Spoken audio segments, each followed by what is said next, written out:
Yes. Thank you. This gentleman right here in the blue shirt. Director Deutsch, I have a very simple way that you can prove to us that you intend to get to the bottom of these allegations. And that is the CIA in '81 was overrided under the Reagan administration. When President Ronald Reagan signed Executive Order 12333, he set up a parallel government headed by George Bush, for which Ali North also worked, and they privatized U.S. intelligence. For example, the gentleman that he brought up, Weakley, not Alexander, but Weakley, Scott Weakley, who was said by the government to not be involved with the government, it turns out he was involved in a private operation as part of what's called the Bush asteroids. But you have a private network run by George Bush and Ali North, not the CIA. You won't find the records in the CIA. They're not there. They're in these privatized intelligence agencies. Will you pursue that? Will you pursue Ali North and George Bush and the massive documentation? All these gentlemen, like this gentleman here, the co-defendant of Ricky Ross. Ricky Ross is doing George Bush's time.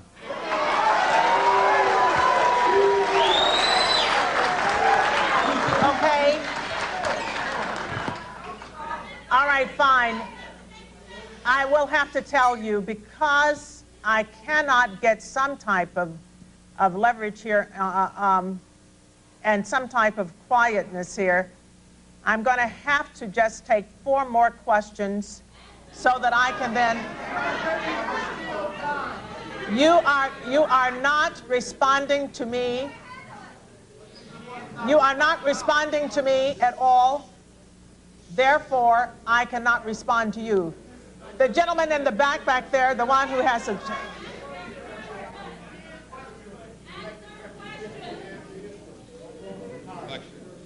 I will instruct our Inspector General to investigate any allegation in this matter that is brought forward.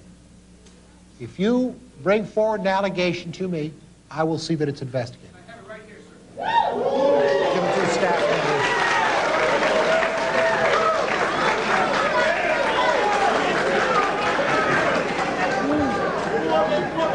Okay, hey, 1 second, please.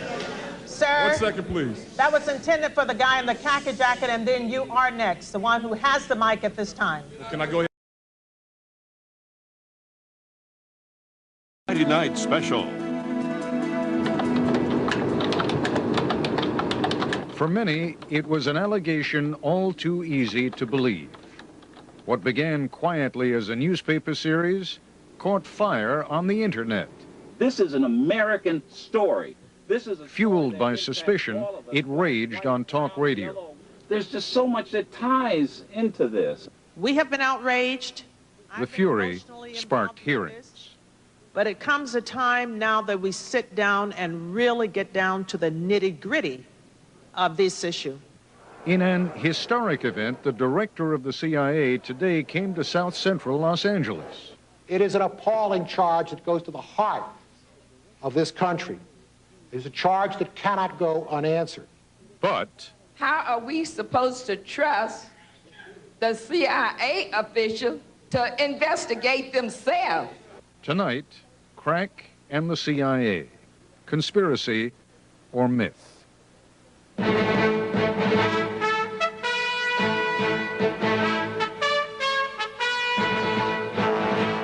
This is ABC News Nightline. Reporting from Washington, Ted Koppel. There is within the African-American community a high level of distrust of the federal government, and not without reason. In the 1930s, the U.S. Public Health Service recruited 400 poor and illiterate black men in Tuskegee, Alabama. The men, all of whom had syphilis, were told that they would receive treatment. They did not. Instead, they were simply monitored for the next 40 years as the effects of the syphilis destroyed their minds and bodies. In the 1960s, the FBI wiretapped the Reverend Martin Luther King Jr., infiltrated the Black Panthers, wiretapped Malcolm X. When the issues were raised, they were routinely denied.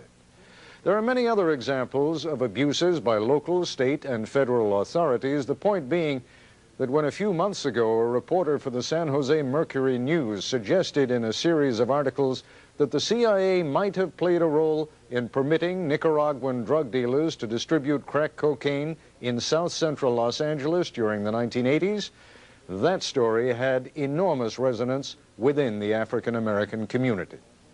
This is not just a smoking gun, it is a smoking cannon that leads all the way to the White House. If they had put that crack in Beverly Hills, it would be a presidential issue. We love our children just like you love yours. I think it is enough information here to say to the CIA, you stand accused. Reaction to the story split largely along racial lines. The New York Times, the Washington Post, the Los Angeles Times ran extensive reports essentially debunking the accusation. If anything, that only fueled the controversy, convincing many African Americans that there is a conspiracy to cover up the charges. Juanita Millender McDonald, who won a special election to Congress last spring representing Compton and Watts, invited John Deutsch, the director of the CIA, to take part in a town hall meeting in south central Los Angeles. Nothing like it had ever happened before. But to everyone's surprise, Director Deutsch accepted. That meeting took place late today. Our cameras were there, and Judy Mullo reports on what happened. For this unprecedented talk by a CIA director, unprecedented security. At Locke High School in Watts, heavily armed police officers surrounded the school. Helicopters hovered overhead, and SWAT team members kept watch on the roof. Turn around now, please. As the arriving audience passed through magnetometers, John Deutsch arrived in a heavily guarded motorcade. He was introduced by a local congresswoman with a challenge. It is not up to us to prove the CIA was involved in drug trafficking in south central Los Angeles, whether, or rather, it is up to them to prove that they were not. The hostility from the audience was apparent from the moment Deutsch rose to speak. Please join me in welcoming Mr. John Deutsch.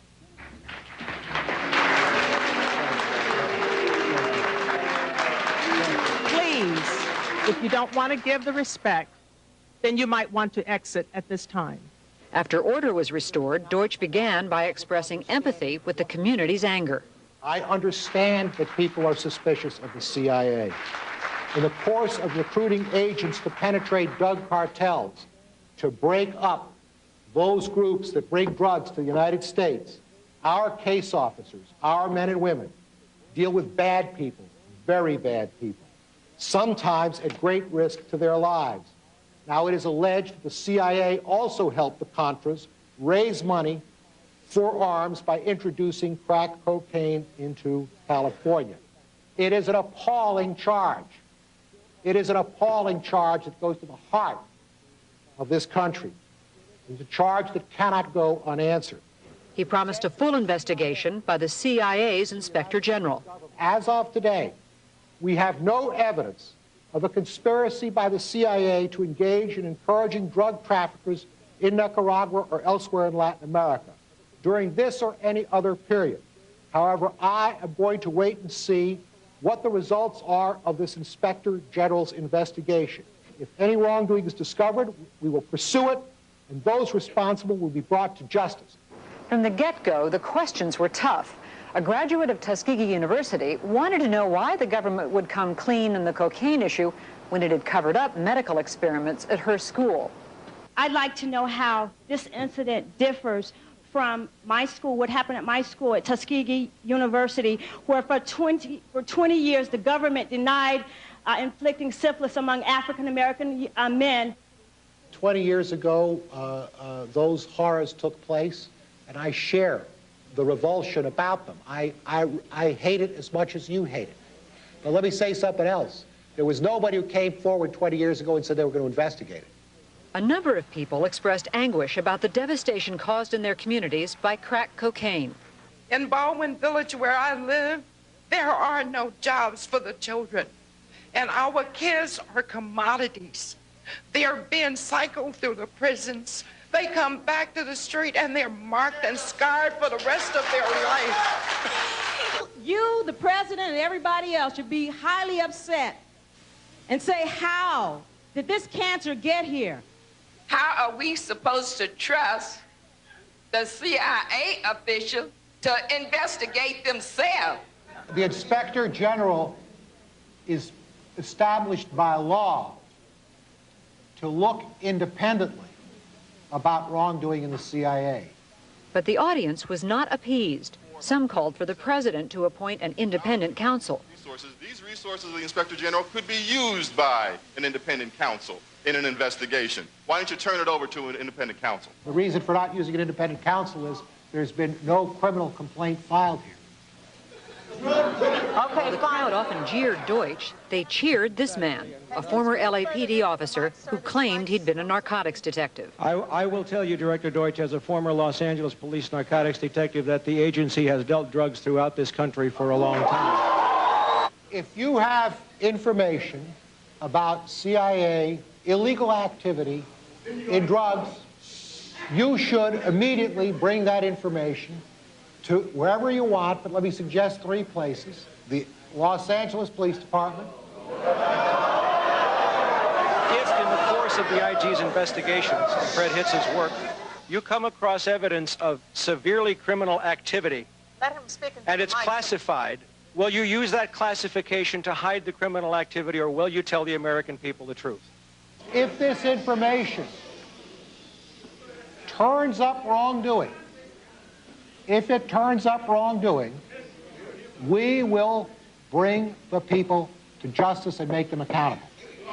Deutsch seemed puzzled by some questions, and he dodged others, especially those that dealt with specific allegations about CIA connections to drug dealers. The hostility in the audience did not abate. In fact, it seemed to grow. Ted? Judy Muller, thank you. Just when it seemed that the room couldn't become any more hostile, it did, as you'll see when Judy Muller's report continues.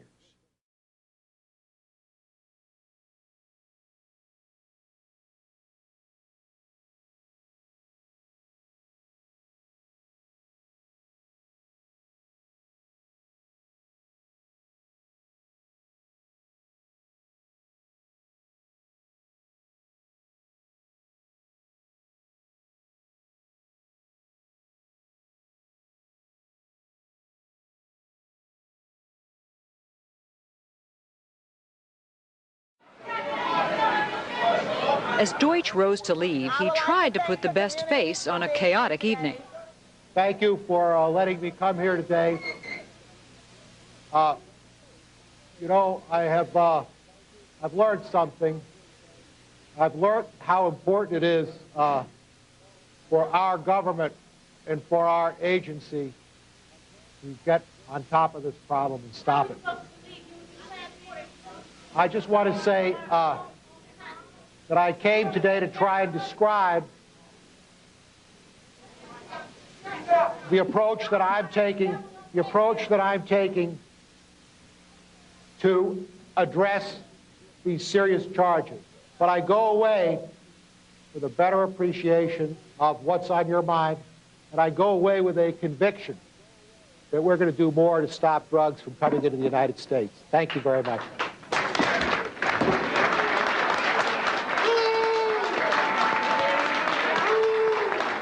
While this visit may have been frustrating for Deutsch, and while it may have done nothing to alter the crowd's skepticism, it marks a dramatic change for the CIA. Never before has this most private of agencies ventured into such a public forum.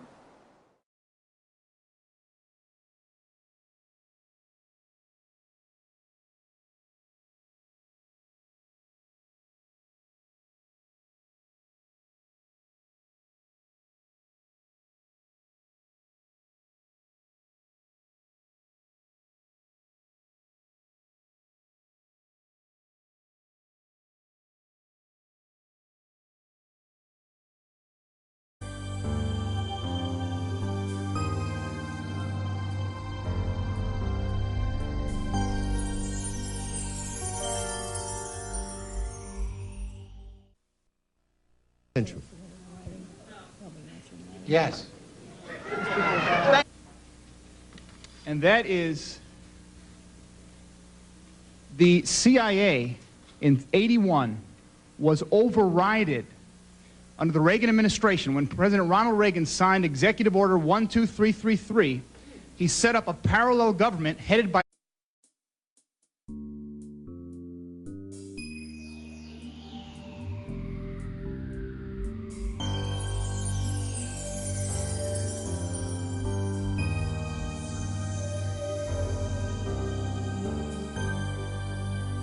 George Bush, for which Ali North also worked, and they privatized U.S. intelligence.